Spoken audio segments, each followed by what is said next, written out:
Ave Maria, cheia de graça, o Senhor é convosco. Bendita sois vós entre as mulheres, bendito o fruto do vosso ventre, Jesus. Santa Maria, Mãe de Deus, rogai por nós, pecadores, agora e na hora de nossa morte. Amém. Meus queridos irmãos, hoje nós vamos tratar de um assunto pouco delicado, né? Eu estava celebrando a missa das 7 horas, e no momento do Evangelho me veio a ideia de fazer essa catequese, porque muitas pessoas perguntam, né, sobre essa questão do matrimônio. Padre, como anular o meu matrimônio? Como é que eu posso fazer para a igreja declarar que meu matrimônio é nulo? Pois bem, no Evangelho de hoje, se depois você puder, leia. Jesus Cristo, ele vai falar, né, uma linguagem muito dura. Eu acho engraçado, né? Muitas pessoas dizem assim: Padre, Jesus veio pregar o amor. Jesus disse: amai-vos uns aos outros. Jesus disse: não julgueis para não ser julgados. Sim, mas estes versículos isolados, não. Jesus disse outras coisas. Jesus disse: ide para o fogo eterno preparado para o diabo e seus anjos. Jesus disse: afastai-vos de mim. Jesus disse: raposa, sepulcros caiados. Jesus disse: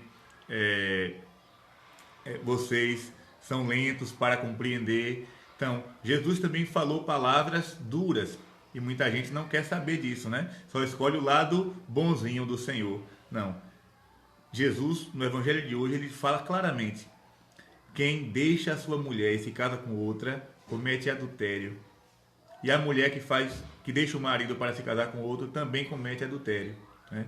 Então, como entender esse Evangelho neste mundo onde o divórcio é aplaudido em todos os países? Não, porque se você não está feliz com aquela pessoa, se divorcie, largue, abandone.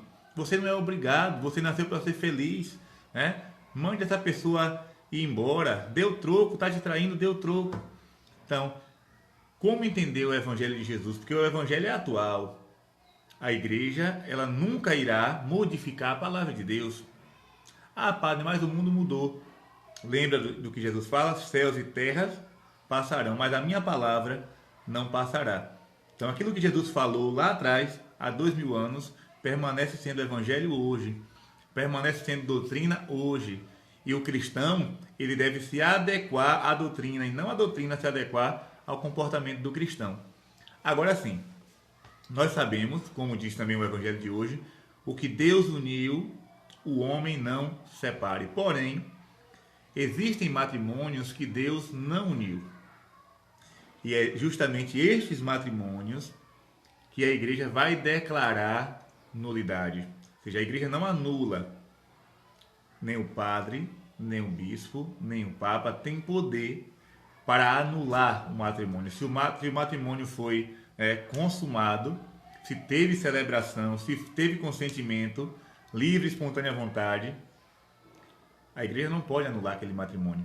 Porém, existem casos que a igreja pode declarar a nulidade, ou seja, dizer que aquele casamento nunca existiu.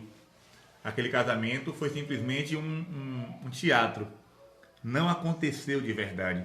E eu vou explicar para vocês aqui algumas situações que a igreja pode declarar nulidade. Se você que está me assistindo está pensando, né, nessa questão do seu matrimônio, preste bem atenção para saber se você se encaixa em algumas dessas situações. Se não se encaixa, meu irmão, peça a Deus misericórdia e discernimento, né? Porque o seu casamento aconteceu, o seu matrimônio aconteceu. Mas a igreja é sempre uma mãe misericordiosa. Não deixa de pregar a verdade, mas também sempre age com misericórdia para com seus filhos. Então vamos lá. Se o casamento for uma simulação, ou seja, teve o casamento, tiraram fotos, o padre estava lá bem vestido, deu a bênção, teve a festinha, todo mundo comeu, bebeu, dançou, mas foi uma simulação. Na verdade, não existia, né, vontade no coração daquele casal de receberem o sacramento. Foi somente uma simulação, uma fantasia. Então aquele casamento não aconteceu, não foi abençoado por Deus. Então a igreja declara que esse casamento é nulo. Outra coisa, gravidez indesejada. O jovem estava lá, né? Não cumpriu o que a igreja disse de guardar a castidade e acabaram brincando com fogo. A jovem engravidou. E aí o pai e a mãe, né, por serem muito católicos, né, muito rígidos, não, você é obrigado a casar, você tem que casar. Aquele casamento não existiu, porque foi um casamento forçado. O padre pergunta no ritual, perdão, é de livre e espontânea vontade que o fazeis? Aí a pessoa responde sim, mas no coração era um não. Não era de livre e espontânea vontade, era por livre e espontânea pressão, né? Aquele jovem, aquela jovem estavam sendo pressionados a casar por causa de uma gravidez. Então aquele casamento não existiu. Foi um casamento forçado. Outra coisa, violência. A pessoa foi, ela sofreu uma violência. Você é obrigado a casar comigo. Se você não casar comigo, eu lhe mato, né? Se você não casar comigo, eu vou lhe bater. Então a pessoa, por medo da violência, se casou, cedeu. Aquele casamento não existiu, porque não teve liberdade para o consentimento. Outra coisa, a homossexualidade. Digamos que o rapaz, ele já sentia que tinha desejo por pessoas do mesmo sexo, e por medo da sociedade, por medo do julgamento, ele aceitou se casar com uma menina. E escondeu, né, a sua tendência, e logo depois do casamento a jovem veio descobrir, né, que ele não era tão viril assim. Então aquele casamento não existiu, pode ser declarado nulo. Ou então a jovem também, né, não gostava de mulheres, né, e ela por medo da crítica, por medo das ofensas, ela aceitou se casar com um rapaz. Aquele casamento foi uma farsa, não aconteceu de verdade, porque no coração dela ela não gostava dele. Casou para satisfazer a família, para se apresentar, né, ao mundo. Outra coisa, impotência. O rapaz tinha consciência de que ele era impotente, mas não disse isso à namorada. Quando foi no momento da consumação, né, na lua de mel, não funcionou, né? Vou falar numa linguagem bem clara para que todo mundo entenda. E aí o tempo foi passando e foi fazer o exame, descobriu que ele é impotente. Então aquele casamento, por não ter sido consumado, aquele casamento não existiu. Ele omitiu um problema que ele tinha. Então esse casamento também pode ser declarado nulo. Outra coisa, o rapto, a pessoa foi raptada, não é? Acho que hoje não existe isso mais, porém no passado existia muito. O rapaz queria namorar com a jovem, o pai mas a mãe não deixava, ele passava lá de cavalo, colocava a menina na garupa e sumia no mundo, né? Ia morar em outra cidade, chegava lá, padre, eu quero me casar. Sim, mas cadê o pai e a mãe da menina?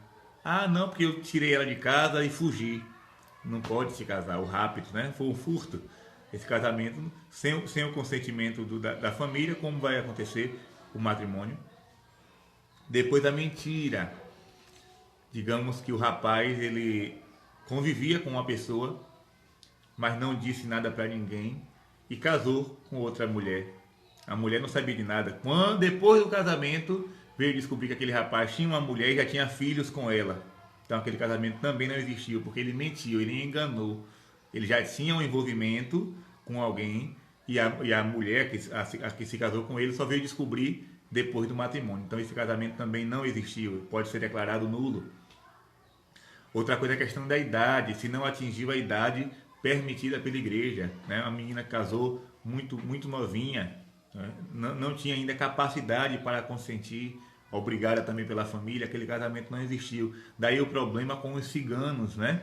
Porque os ciganos têm uma tradição de casar a menina bem novinha, o rapaz também. Então a igreja deve encontrar uma forma, né, de ajudar essas pessoas, porque muitos ciganos pedem um casamento na igreja.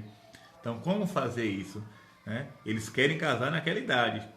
Então a igreja tem que encontrar um meio, um diálogo, né? O bispo mesmo ver o que pode ser feito para ajudar este povo, este grupo que tem essa sua tradição, esse seu costume. mas no Brasil existe uma idade mínima para o casamento. A mulher tem que ter 16 anos e o homem tem que ter 18. Menos do que isso, a igreja no Brasil não permite.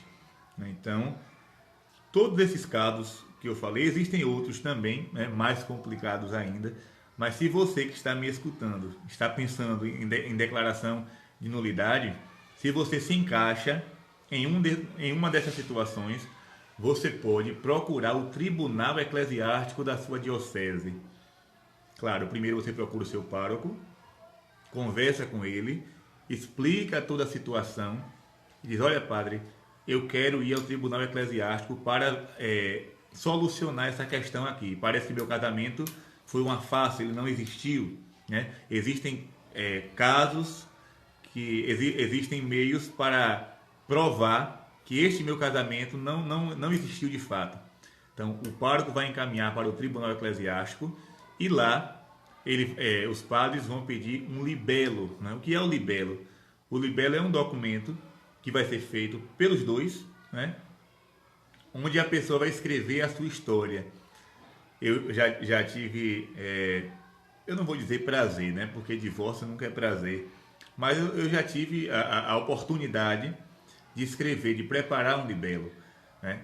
Por exemplo, uma mulher pediu a declaração de nulidade e aí ela tem que escrever onde ela nasceu, como foi a situação familiar, né? Como foi a sua infância, a sua adolescência, como foi que conheceu o rapaz, como foi o namoro, como foi que se desenrolou tudo isso até chegar no noivado, no matrimônio. Depois do matrimônio, o que foi que aconteceu? Então a pessoa vai escrever a sua história, depois ela vai contar com a ajuda de 3 testemunhas, né? Essas pessoas devem testemunhar aquilo que ela está dizendo, que foi verdade. As testemunhas assinam e aquele libelo, aquele documento é enviado para o tribunal. E lá esse documento vai ser analisado com muita cautela, com muito cuidado. Demora um pouco, né? Mas a pessoa tem que ter paciência. Se teve paciência para poder namorar e casar, tem que ter paciência também para que a igreja analise a situação. Como eu já falei, aquilo que foi consumado, aquele casamento que existiu de verdade, nem o Papa pode anular. Mas se não existiu, a igreja pode dar uma declaração de nulidade. Você pode, como fiel batizada, você tem direito de buscar, né, essa saída, digamos assim. Então, meus irmãos, lembrem-se que o evangelho não é uma brincadeira. Você que é solteiro, solteira, está me escutando agora, está pensando em se casar, pense 2 vezes, 3 vezes, 4 vezes, as vezes que forem necessárias. Observe direitinho. Lembre-se que no altar você vai estar jurando, vai estar prometendo diante de Deus e da igreja que vai ser fiel na alegria e na tristeza, na saúde e na doença, todos os dias da sua vida. Então pare e pense. Você tem capacidade, você tem condições de suportar, né, essa pessoa até o fim, porque no momento do namoro tudo é flores, tudo é maravilha, né? O namorado e a namorada aparecem perfumados, bem vestidos, ninguém tem defeito, né? No namoro ninguém tem defeito, ninguém tem chulé, ninguém tem, né, suvaqueira, ninguém ronca. No namoro é tudo mil maravilhas, ninguém tem esse ciúme doentio. Depois que casa, começa a mostrar a verdadeira face. E agora? Então, analise direitinho, pense com cuidado. Padre, mas eu amo. Ame não simplesmente com o coração, mas com a razão. Use também a cabeça, coloque a cabeça para funcionar. Essa pessoa, você vai conseguir viver com ela todos os dias de sua vida? Já conhece os defeitos, já conhece as situações que a pessoa vive? Você tem capacidade para conviver com ela até o fim? Porque o matrimônio não é uma brincadeira, não é ali. O padre fez aquela oração, fez uma festinha, tirou fotos, com 1 ano depois, padre, não quero mais não, cansei. Não consigo mais conviver com essa pessoa, eu quero que declare nulidade. Espera aí. Será que tem, né, provas de que esse seu matrimônio não existiu? Ou você simplesmente está querendo desistir na primeira dificuldade? Você não prometeu diante do altar que seria na alegria e na tristeza? Então, para se casar, olha, o sacramento do matrimônio é o mais complicado de ser celebrado, né? Batismo, a gente faz a crisma, a primeira comunhão, porque é a pessoa sozinha, né? A pessoa sozinha que quer ser batizada, a pessoa sozinha que quer receber Jesus, a pessoa sozinha que quer se crismar. Mas o matrimônio, você está jurando por você e por ela ou por ele. Você está confiando, né, na sinceridade daquela pessoa. Então pense duas vezes para depois não se arrepender e não ficar, né, perturbando o juízo do padre querendo declaração de nulidade. Mas se você se encaixa em uma dessas situações que eu falei, né, vou até repetir: simulação, gravidez indesejada, violência, homossexualidade, impotência, rapto, mentira, idade. Então, se você se encaixa em uma dessas situações, você pode procurar, a igreja lhe dá esse direito de procurar o tribunal eclesiástico para que esse matrimônio seja declarado nulo se de fato ele não existiu. Mas, como Jesus diz no evangelho de hoje, né? O que Deus uniu, o homem não separe. Não se deixe levar pelas modas. Aquilo que a novela diz, aquilo que o filme diz, aquilo que as ideologias, né, dizem por aí. Não, porque você não nasceu para sofrer, né? Que nada, se você não está se sentindo bem, acabe com isso. Matrimônio não é brincadeira, não é teatro, é um sacramento, né? Eu fico muito preocupado com as pessoas que não são católicas e ficam procurando casamento na igreja. Se case no civil, faça sei lá, uma brincadeirinha na praia, né? Numa ilha deserta, num castelo. Invente uma celebração, uma cerimônia, mas não busque o sacramento da igreja católica, não. O sacramento da igreja foi feito para católicos, católicos praticantes, fiéis, que estão na missa, que se confessam. Porque as pessoas que se casam, recebem o sacramento do matrimônio, elas precisam também dos outros sacramentos para se fortalecerem. Por exemplo, digamos que eu, padre Gabriel, né, não sou padre, digamos. E aí me apaixonei por uma jovem, e aí, não, quero me casar. Fui para a igreja, lá o padre deu a bênção, o sacramento aconteceu, e depois eu não vou mais na missa, eu não me confesso, eu não rezo. Como é que eu vou encontrar forças para levar meu casamento adiante com tantas dificuldades que o mundo oferece? É preciso que aquele casal que um dia se casou na igreja vá à missa juntos, né, aos domingos, rezem o terço juntos, se confessem diretamente ao sacerdote, busquem, né, o sacramento da igreja, busquem uma vida de oração, participar da pastoral familiar, das equipes de Nossa Senhora, para que Deus dê a força e a graça de serem fiéis um ao outro. Então, meus irmãos, fica aí essa catequese de hoje e que Deus possa abençoar todos os matrimônios, né? Muitas pessoas procuram sacerdote dizendo: padre, não aguento mais. É uma situação dolorosa, às vezes a gente não sabe o que fazer. Se casou pensando que ia ser mil maravilhas, depois o marido descobre que o marido era violento, ou então descobre que a esposa era infiel. É complicado. Matrimônio é uma situação muito delicada, porém somos seguidores do Cristo e não seguidores de nós mesmos. E se Cristo disse aquilo no Evangelho, quem somos nós para mudar? Quem somos nós? Então, Deus te abençoe, reze pelas famílias, pela santificação das famílias, para que sejam fiéis, né, até o fim. Aqueles que de fato foram casados possam encontrar em Deus a força e o sustento para serem fiéis um ao outro. Deus te abençoe, um bom dia para você.